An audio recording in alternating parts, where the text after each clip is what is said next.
नमस्कार, हमारे चैनल में आपका स्वागत है। मैं हूं रामचंद्र मौर्य। साथियों, वक्फ कानून के खिलाफ मुस्लिम समाज का आंदोलन थम नहीं रहा है। सुप्रीम कोर्ट में मुकदमा होने के बावजूद पूरे देश में मुस्लिम समाज आंदोलनरत है और अपने हक और हुकूक की लड़ाई लड़ रहा है। मुस्लिम समाज की अपील है हिंदू समाज से, बौद्ध, जैन, ईसाई, पादरी, हर समाज से कि आज आप हमारे लिए खड़े नहीं होंगे, हमारा साथ नहीं देंगे, भारत सरकार का विरोध नहीं करेंगे तो कल यही खतरा आपके ऊपर आने वाला है। और खतरा न सिर्फ आने वाला है बल्कि आपकी प्रॉपर्टी भी छीन करके अडानी अंबानी को के हवाले कर दी जाएगी। जिस तरह से 2019-20 में किसानों की प्रॉपर्टी हड़प करके, किसानों का खेत खलिहान हड़प करके अडानी अंबानी और दूसरे कारपोरेट को सौंपने के लिए 3 किसान काले कानून बनाए गए थे, लेकिन उस मकसद में भारत सरकार कामयाब नहीं हो सकी थी और किसानों ने एक लंबी जंग छेड़ दी थी, जन आंदोलन छेड़ दिया था, जिसके परिणाम स्वरूप नरेंद्र मोदी को घुटनों पर आना पड़ा था और कानून वापस लेना पड़ा था। तो मुसलमानों ने हिंदू समाज, बौद्ध, जैन, ईसाई हर समाज से अपील किया है। आज दिल्ली के तालकटोरा स्टेडियम में कई मुस्लिम संगठनों का सम्मेलन था, जिसमें आगाह किया गया है कि जो धर्म, जो अल्पसंख्यक उनके साथ खड़े नहीं होंगे, कल वही हाल उनकी भी की जाएगी।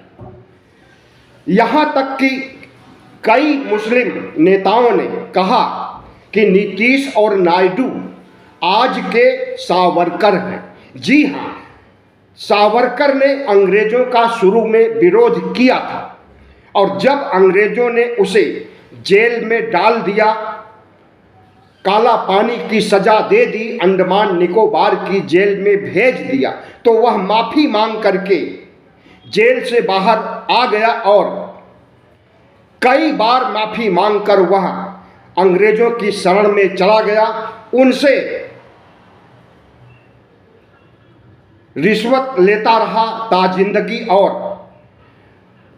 जासूसी करके भारत की जासूसी करके अंग्रेजों को खुफिया जानकारी देता रहा। वही सावरकर का रूप आज नीतीश और नायडू में देखा जा रहा है मुस्लिम समाज के द्वारा।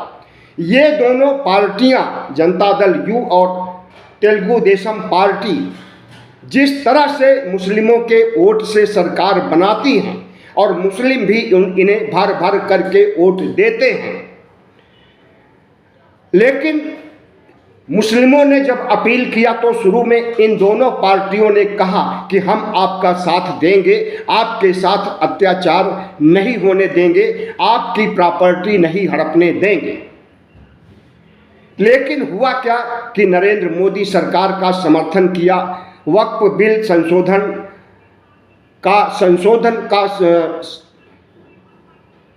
का समर्थन किया और वोट दिया मोदी सरकार के पक्ष में। ऐसे में बिल पास हो गया, लेकिन अब वह सुप्रीम कोर्ट में अटका हुआ है। सुप्रीम कोर्ट में तो वक्फ बिल का विरोध कई वकील विपक्ष के, मुस्लिम पक्ष के कर ही रहे हैं। इस देश के सिर्फ मुसलमान ही नहीं बल्कि हिंदू, जो धर्मनिरपेक्ष हिंदू हैं, और अन्य समुदाय के लोग, अन्य धर्मों के लोग भी आज मुसलमानों के साथ खड़े हैं। जिस तरह से मुस्लिम समाज की प्रॉपर्टी हड़पने के लिए कानून बनाया गया वक्फ बिल में संशोधन करके, और उनके वक्फ बोर्ड में गैर मुस्लिम को भर के डीएम को विशेषाधिकार दे करके नरेंद्र मोदी सरकार अपना नुमाइंदा वक्फ बोर्ड में बैठा करके जिस तरह से हड़पने का कुचक्र रचा, आज सुप्रीम कोर्ट भी उस पर सवाल उठा रहा है, तमाम विपक्षी पार्टियां भी सवाल उठा रही हैं और मुस्लिम समाज तो आंदोलनरत है। आपको मालूम होना चाहिए कि इस आंदोलन के साथ बोध गया में एक आंदोलन तकरीबन 2 महीने से चल रहा है, ज़्यादा ही हो गया, 12 फरवरी से चल रहा है और 12 मई को बुद्धिस्टों का दावा है कि 12 लाख लोग देश विदेश से बोध गया में जमा होंगे। 12 मई को तथागत बुद्ध की जयंती पड़ रही है, वैशाख पूर्णिमा। इस दिन आंदोलन का रुख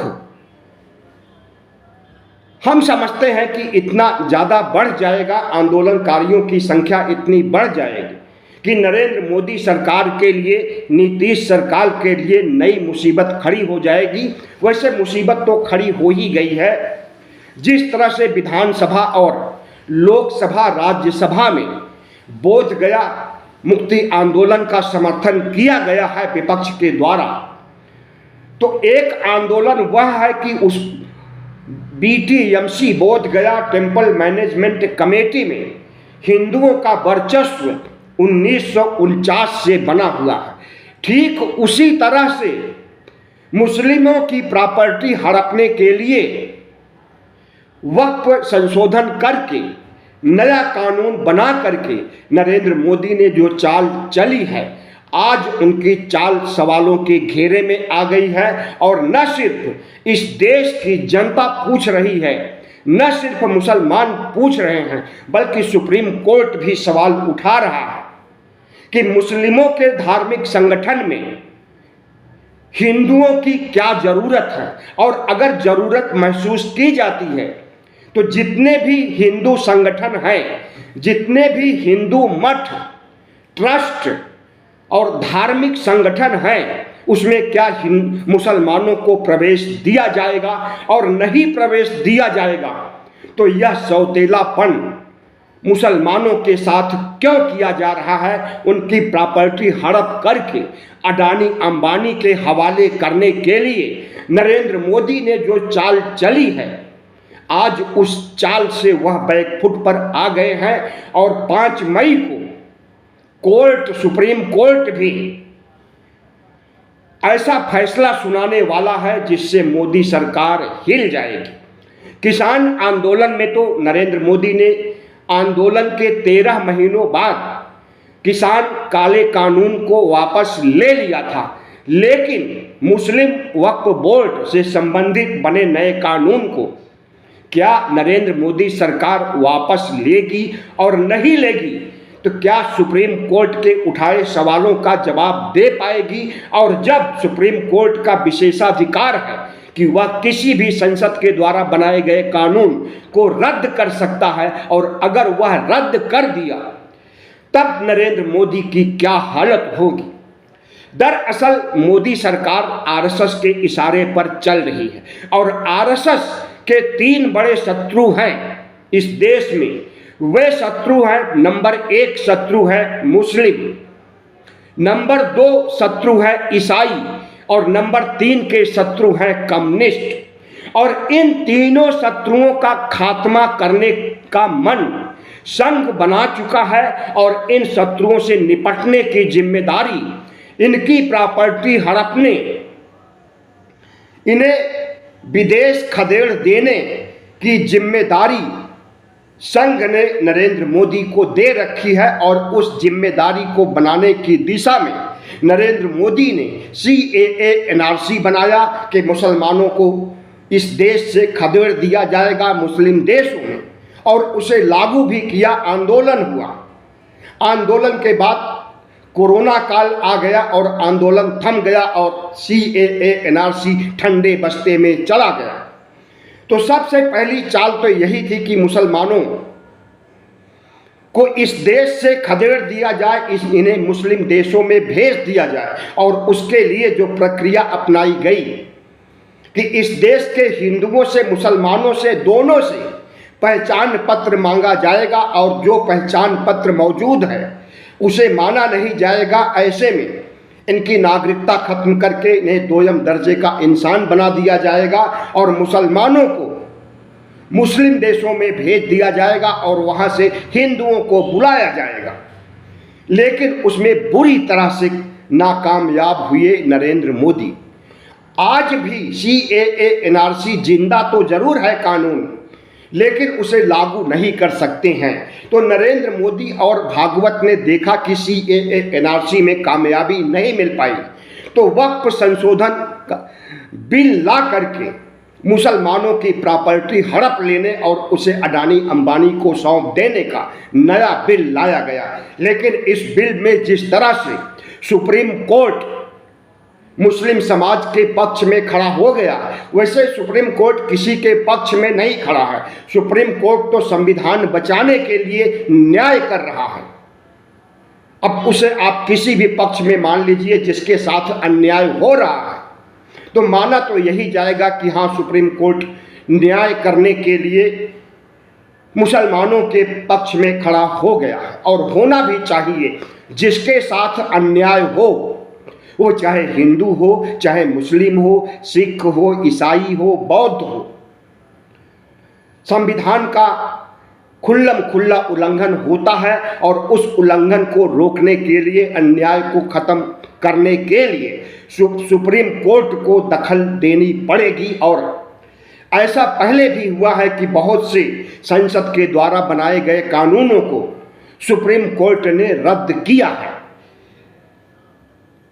प्रधानमंत्री नरेंद्र मोदी के वित्त मंत्री ने 2018-19 में जो कानून बनाया था इलेक्टोरल बॉन्ड का, उस जेटली ने बनाया था, अशोक जेटली, क्या नाम था, हाँ यहाँ जेटली ही थे, जो कि अब दुनिया में नहीं है। उस कानून को भी लोकसभा चुनाव के पहले रद्द कर दिया था सुप्रीम कोर्ट ने और भारतीय जनता पार्टी को कटघरे में कर दिया। उस समय जब स्टेट बैंक ऑफ इंडिया से कितनी संपत्ति या कितना धन किन पार्टियों को दिया गया है, इसका काला चिट्ठा पेश करने को कहा और उसने काला चिट्ठा पेश भी किया। तो उसी समय इलेक्टोरल बॉन्ड का कानून को रद्द कर दिया गया। लेकिन जो उगाही की जाती थी, धंधा दो चंदा लो धंधा दो का जो खेल खेला जा रहा था, उस पर मुकदमा नहीं चलाया गया।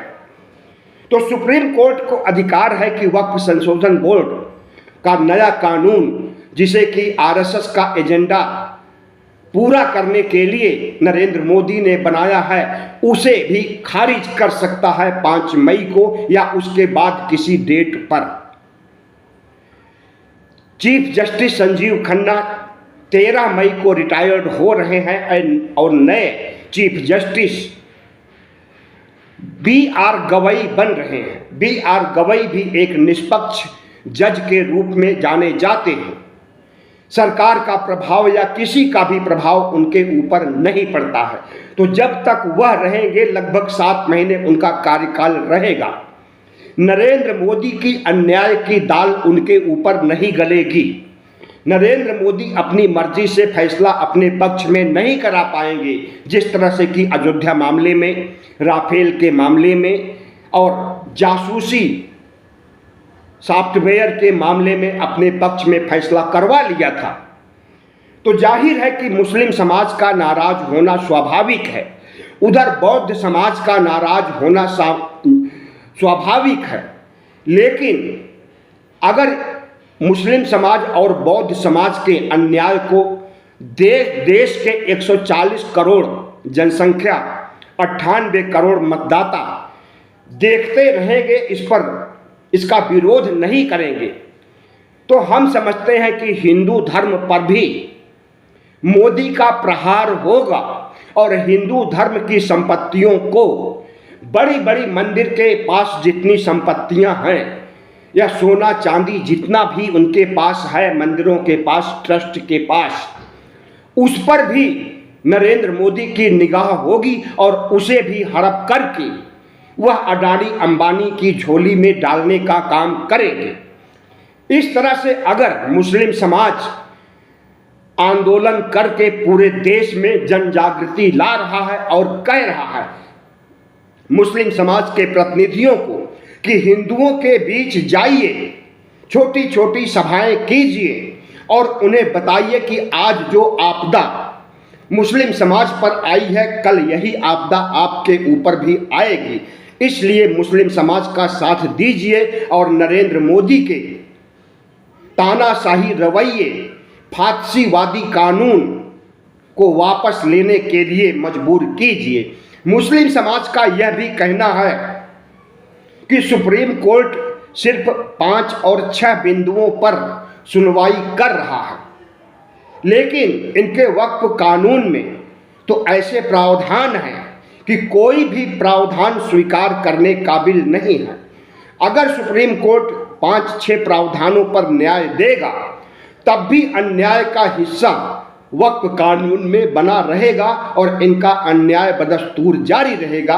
इसलिए वक्फ कानून को इलेक्टोरल बॉन्ड की तरह खत्म कर देने का आदेश सुप्रीम कोर्ट को देना चाहिए। तभी मुस्लिम समाज के हितों की रक्षा, तभी मुस्लिम समाज के संवैधानिक अधिकार, तभी मुस्लिम समाज के धार्मिक अधिकार, मौलिक अधिकार जीवित रहेंगे। वरना नरेंद्र मोदी और आरएसएस और हिंदू महासभा बजरंग दल की तिकड़ी चौकड़ी मुसलमानों को इस देश से तबाह करके विदेशों में, मुस्लिम देशों में भेजने के लिए पूरी ताकत लगा देगी और इसमें उसे कामयाबी भी मिल सकती है।